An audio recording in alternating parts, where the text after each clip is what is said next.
অনেক সন্তান তার বাবা মাকে বা তাদের বয়োজ্যেষ্ঠ যারা আছেন তাদেরকে বৃদ্ধাশ্রমে পাঠায়।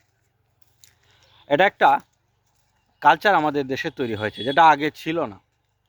কিন্তু একবার আপনি ভেবে দেখেন, আপনি যার কাছ থেকে অনেক কিছু শিখেছেন, যার মাধ্যমে আপনার এত বড় হয়ে ওঠা, যিনি আপনাকে লালন পালন করেছেন, তাকে আপনি যদি বৃদ্ধাশ্রমে রেখে দেন, আপনার সন্তানও কিন্তু আপনার সাথে এরকম আচরণ করবে। বা ওই রকম আচরণ যখন আপনি পাবেন, তখন বুঝবেন যে বাবা মাকে বৃদ্ধাশ্রমে রাখার কষ্টটা কতটুকু। আর একটা জিনিস সবসময় মনে রাখবেন, বট বৃক্ষ সবসময় কিন্তু ছায়া দিয়েই রাখে, এবং বট গাছের নিচে কিন্তু সবসময় সুশীতল ছায়া থাকে।